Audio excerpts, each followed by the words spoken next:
Hi guys, welcome to our channel Mahir Shaik. నేను మీ Sumayya. ముందుగా మన ఛానల్ని సబ్స్క్రైబ్ చేసుకోండి, పక్కన బెల్ ఐకాన్ కూడా ఉంటుంది, దాన్ని యాక్టివేట్ చేసి పెట్టుకోండి.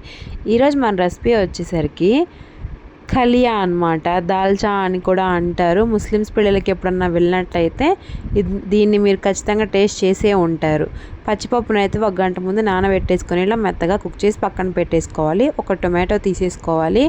సొరకాయ అనమాట. ఒక పెద్ద సొరకాయ అయితే చిన్న సొరకాయ అయితే సగం తీసుకోండి, పెద్ద సొరకాయ అయితే పావు వంతు తీసుకోండి. మునక్కాయలు 2 తీసుకున్నాను, కట్ చేసి పెట్టుకున్నాను. ఉల్లిపాయలు 1, అల్లం వెల్లుల్లి పేస్ట్ అయితే తీసుకున్నాను అనమాట. ఇప్పుడు మనం పోపులోకి లవంగాలు, చెక్క, ఇలాచీ అయితే తీసి పక్కన పెట్టేసుకున్నాం. కావాల్సిన ఇంగ్రీడియంట్స్ చూసేసాం కదా.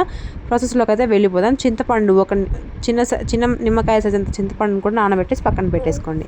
ఇప్పుడు ఒక కుక్కర్ పెట్టేసుకొని మీరు దేంట్లో దాల్చా చేయాలి, దేంట్లో చేయాలనుకుంటున్నారో దాన్ని అయితే పెట్టేసి కొంచెం నూనెనైతే యాడ్ చేసేసుకోవాలి. 3 టేబుల్ స్పూన్ల నూనెను యాడ్ చేసుకున్న తర్వాత లవంగాలు, చెక్క, ఇలాచీ వేసుకోవాలి. అవి కొంచెం వేగాలన్నమాట, అంటే ఫ్రై లాగా అవ్వాలి. ఇప్పుడు అందులో 1 టేబుల్ స్పూన్ వరకు అల్లం వెల్లుల్లి పేస్ట్ ఫ్రెష్గా నూరుకుంది అయితే వేసుకుంటున్నాము. ఇలా వేసుకున్న తర్వాత దీన్ని బ్రౌన్ కలర్ వచ్చేదాకా బాగా ఫ్రై చేసేసుకోవాలి. ఇలా ఫ్రై చేసుకున్న తర్వాత మనం ముందుగా కట్ చేసి పెట్టుకున్నాం కదా ఉల్లిపాయలు, వాటిని కూడా వేసుకొని బాగా గోల్డెన్ కలర్ వచ్చేదాకా ఫ్రై చేసేసుకోవాలన్నమాట. ఫస్ట్ టైం మన ఛానల్ చూస్తాం అయితే సబ్స్క్రైబ్ చేసుకొని వీడియోని స్కిప్ చేయకుండా చూడండి.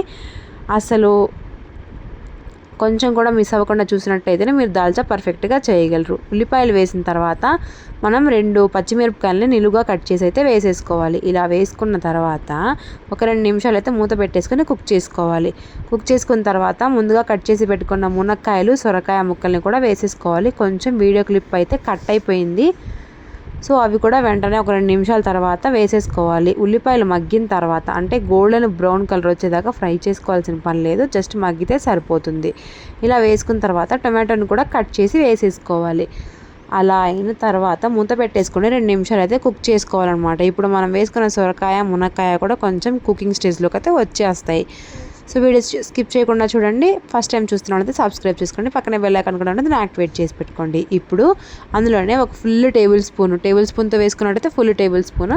మీరు కొంచెం అంటే తక్కువ తింటారు అనుకుంటే కొంచెం కారాన్ని తగ్గించి అయితే వేసుకోండి. ఇప్పుడు మనము అందులోనే కొంచెం పసుపును కూడా యాడ్ చేసుకున్నాం. పసుపు, కారాన్ని యాడ్ చేసుకున్న తర్వాత మొత్తాన్ని బాగా కలిపేస్తున్నాము. ఇలా కలిపేసుకున్న తర్వాత 2 నిమిషాలు అయితే కుక్ చేసుకోవాలన్నమాట.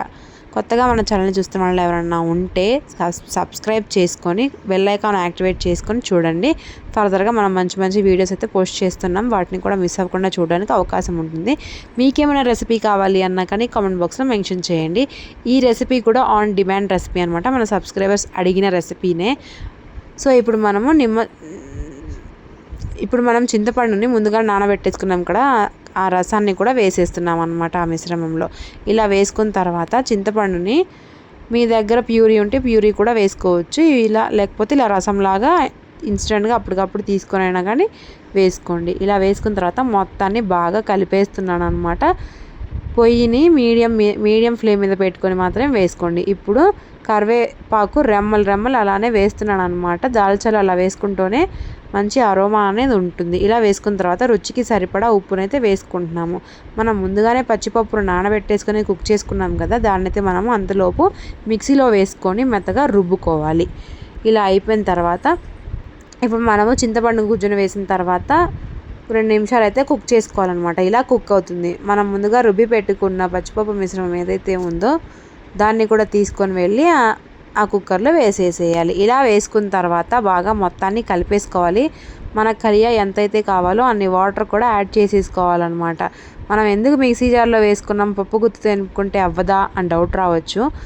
అవుతుంది, కానీ ఇలా పేస్ట్ లాగా చేసి వేసుకుంటే మొత్తం బాగా కలిసిపోతుంది అనమాట, లేకపోతే పప్పు అలానే ఉండే అవకాశం ఉంటుందని. ఇప్పుడు మనము ఎన్నైతే ఖలియా కావాలో అన్నీ మనం వాటర్ కూడా యాడ్ చేసేసుకోవాలి. ఈ స్టేజ్లో ఉన్నప్పుడు ఉప్పు, కారం, పసుపు, చింతపండు గుజ్జు మొత్తాన్ని ఒకసారి టేస్ట్ చేసుకోవాలన్నమాట. అన్నీ సరిపోయా లేదా అని చెప్పి టేస్ట్ చేసుకుంటే ఇప్పుడు మనకు రావాల్సిన టేస్ట్ అనేది వస్తుందన్నమాట. తర్వాత మొత్తాన్ని కలిపేసి 2 నిమిషాలు బాయిలింగ్ అయితే పెట్టేసేయాలి. ఒక 5 నిమిషాల తర్వాత ఇలా పొంగులాగా అయితే వస్తుంది. ఇలా 3-4 పొంగులు రావాలి. ఇలా వచ్చిన తర్వాత చివర్లో మనము సిమ్ మీద పెట్టుకొని ఒక 10 నిమిషాలు అయితే వదిలేయాలి. తర్వాత ఇలా మరుగుతుందన్నమాట ఖలియా వచ్చేసరికి.